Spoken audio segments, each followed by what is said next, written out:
Well, I think you people have been way too quiet. Can we thank these folks for all their amazing worship? My goodness. The video clips and so many things that have been involved. Well, Merry Christmas, everybody. And I want to thank you for making it through the weather and busy schedules. So lots of people in here, lots of kids. So we're wrapping up in just a few minutes, so hang in there. And then you can go do what you're going to do. How many of you are having candy tonight? None of my kids.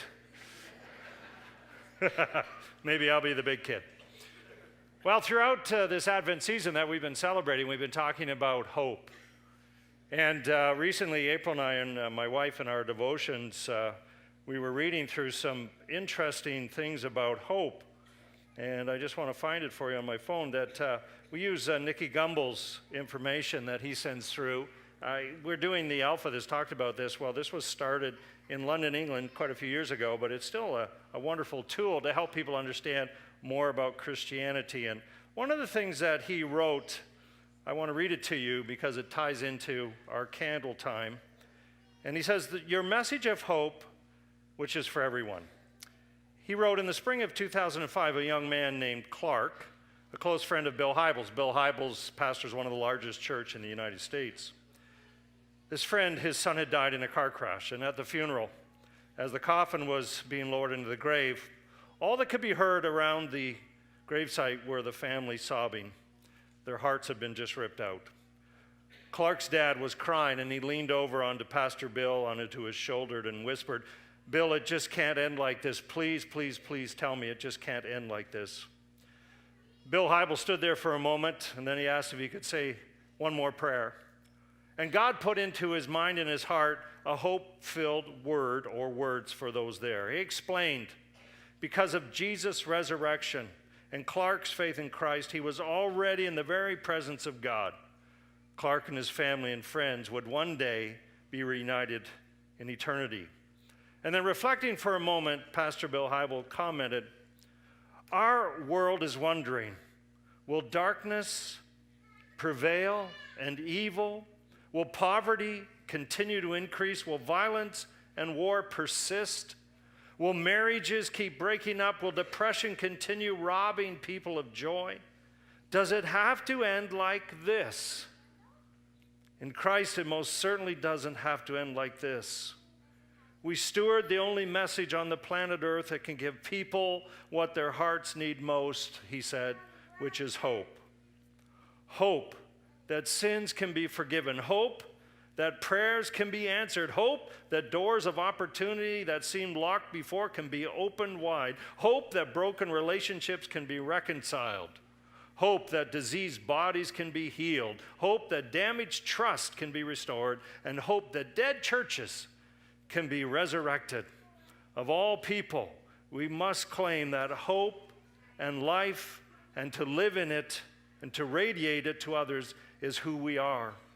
And we must proclaim the message of hope to everyone God gives us the opportunity to influence. It's Pastor Bill Hybels. And one of the things that he has always said in the many, many years of his ministry, he said, there's one thing that the church offers the world, and that's hope. And so as we've been walking through this, we had 4 Sundays leading up to tonight.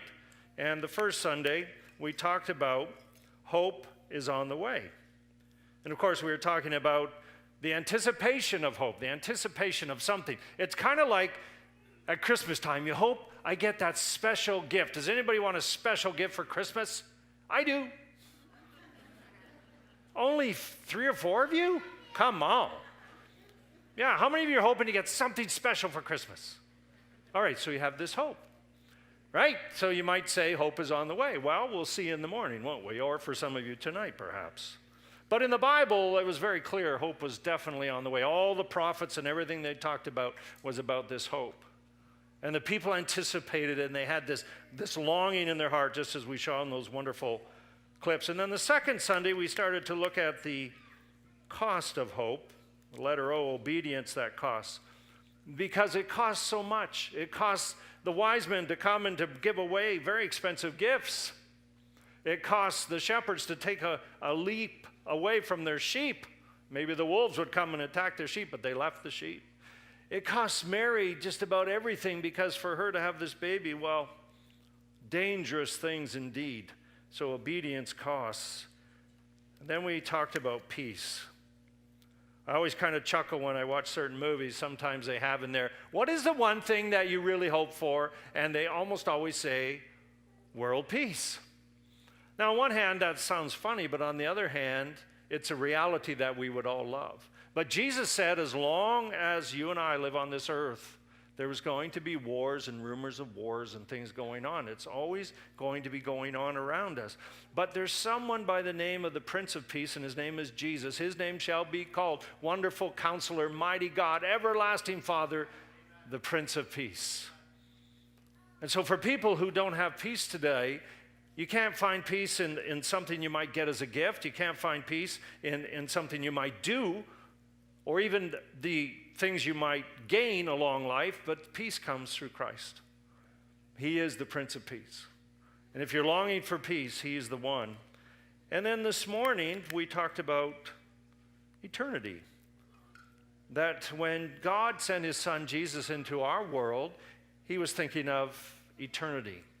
That we wouldn't just live in this moment of life, but for all eternity, that we would have the opportunity to live with him. And the only way we can do that is through Jesus. Jesus himself said, I am the way, the truth, and life. No man comes to the Father but by me. Those are the words of Jesus.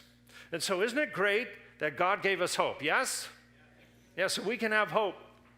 We can have hope today.